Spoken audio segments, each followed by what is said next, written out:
자, 여러분들 안녕하십니까? 당국대학의 김석현 교수입니다.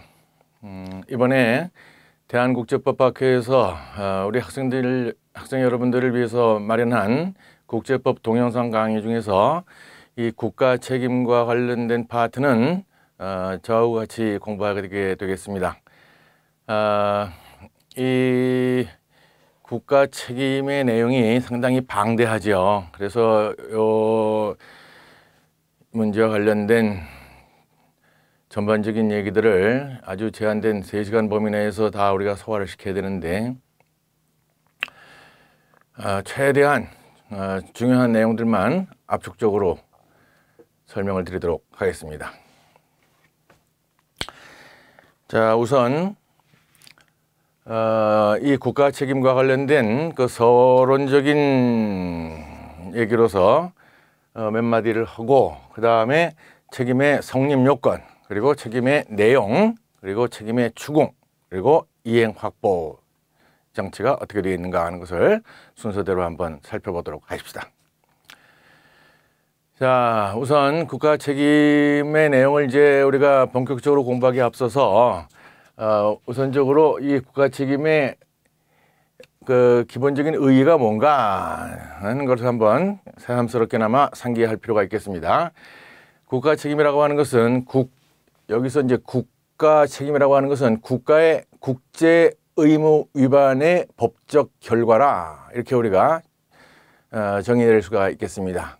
국제법상 국가 책임이라고 하는 것은 일단 국가가 어떠한 행위에 대해 책임지는데, 국가에게 귀속된 행위에 대해서 책임을 지는데 그 행위가 국제 의무 위반을 구성하는 경우에 한해서 이 책임이 성립한다. 그래서 국가의 국제 의무 위반의 법적 결과가 바로 국제법상 국가 책임이다, 이런 얘기입니다.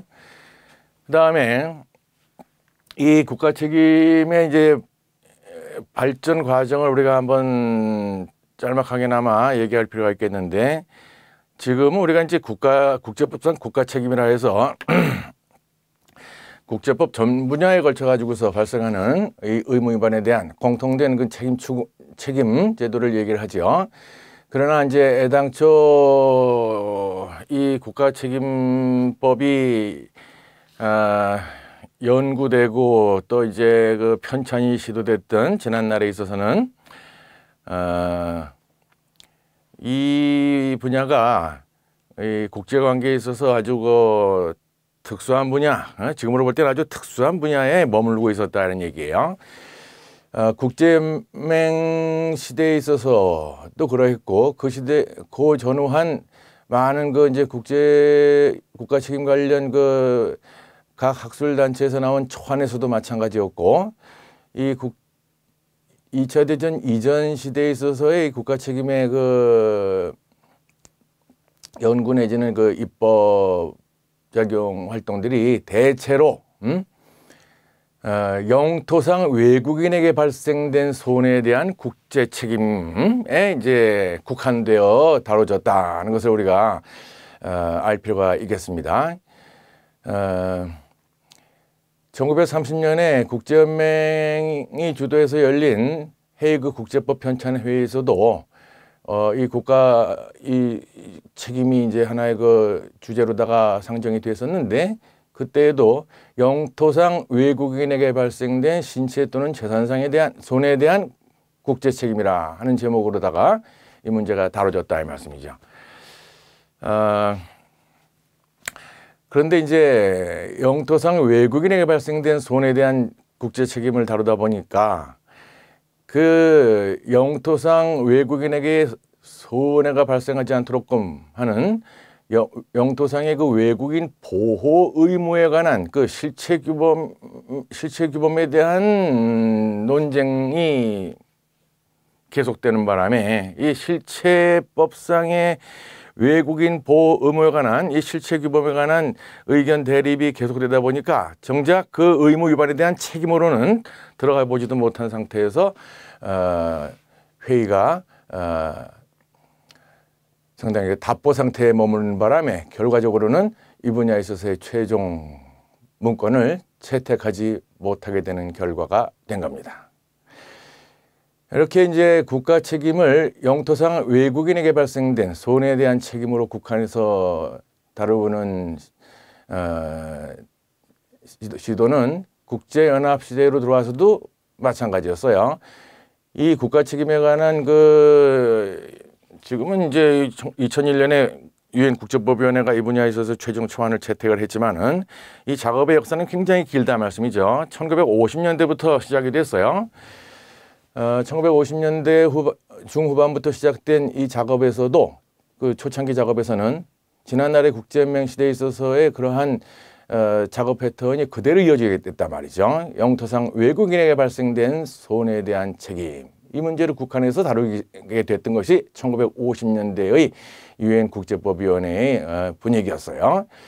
그러다 보니까 마찬가지로 지난날과 마찬가지로 국제연맹 시대에 있어서 마찬가지로 이 외국인 보호 의무에 관한 그 실체 규범, 외국인 보호 의무에 관한 실질적인 내용과 관련해서 또 이제 국가들 간의 입장이 대립되다 보니까 그러한 의무의 위반에 대한 책임으로는 들어가지 못한 상태에서 회의가 별다른 진척을 이루지 못했다 이 말씀이죠. 이런 상태에서 유엔 총회에서 이제 국제법위원회에다가 이제 권고를 하게 돼요. 국가 책임을 다룸에 있어서 이 문제를 영토상 외국인에 발생된 손해에 대한 책임으로 국한하지 말고 국제관계 전 분야에 대해서 국제관계 전 분야에서 어느 분야이든 국제관계 전 분야에서 발생할 수 있는 모든 국제 의무 위반에 대해서 공통적으로 적용될 수 있는 일반적인 국가 책임법규를 작성해 달라라는 이제 주문을 하게 되지요. 이러한 총회 요청에 따라서 이제 작업이 다시 이루어지게 되는데 그때 이제 특별 보고자가 교체되게 됩니다. 로베르토 아고가 이 국가 책임에 관한 특별 보고자로 나서게 되고 이를 계기로 해서 국가책임법의 접근 방법 자체가 큰 변화를 맞게 되죠. 1960년대부터 다시 시작된 이 국가책임 초안 작업에서는 이제 지난날처럼 외국인에게 발생된 영토상 외국인에게 발생된 손해에 대한 책임의 범주를 벗어나서 이제 국제관계 전 분야에 걸쳐서 적용될 수 있는 책임법, 즉 그 의무의 분야가 여하든 어느 분야에서 발생한 국제 의무 위반이든 모든 국제 의무 위반에 대해서 공통적으로 적용될 수 있는 일반적인 책임법을 만드는 걸로 이제 가닥을 잡고 그런 방향으로 쭉 진행이 된 겁니다. 그래서 이제 1996년에 잠정 초안이 채택이 되고 그리고 2001년에 최종 초안이 채택이 되고 이 최종 초안이 오늘날 우리가 국제법상 이 국가 책임을 공부하는 데 있어서 기본적인 문건으로서 역할하고 있습니다.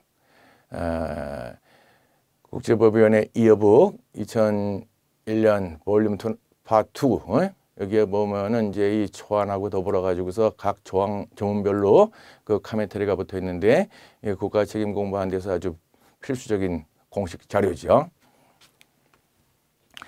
그다음에 이제 우리가 이렇게 해서 국제관계 전 분야에 대해서 공통적으로 적용될 수 있는 이 국가 책임, 이제 오늘날에 있어서 국가 책임을 이런 의미로 새기게 되는데 이러한 국가 책임법의 그 지위가 어떠한가 하는 거예요. 이제 국제관계 전 분야에 대해서 적용될 수 있는 일반적인 책임법이다. 이거는 책임법에 이제 굳이 그 지위를 말한다면은 국제법에 있어서 책임법이 가지는 지위를 말할 것 같으면은 이 조약법과 마찬가지로 이 책임법도 국제법의 어느 한 국제관계에 적용되는 국제법규 중 어느 한 분야가 아니고 이것은 국제관계 전 분야에 대해서 적용되는 국제법규 전체를 갖다가 떠받들고 있는 하나의 공통원칙 내지는 기본원칙이라 하고 얘기할 수가 있을 거예요. 조약법 자체가 이 조약의 형태를 갖춘 국제관계법 전반에 대해서 적용되는 룰이듯이 이 책임법도 그 구체적인 분야가 문제가 된 분야가 해양 분야든 인권 분야든 전쟁 분야든 뭐 경제 분야든 어느 분야든 간에 국제관계 전 분야에 대해서 공통적으로 적용될 수 있는 국제 의무 위반의 법적 결과를 다루는 법규칙이라 하는 의미에 있어서 국제법에 있어서 아주 그 기본적인 규칙을 구성하고 있고 여기에 대한 이론은 국제법의 기초이론에 해당한다 또는 기본이론에 해당한다 이렇게 우리가 얘기를 할 수가 있을 겁니다.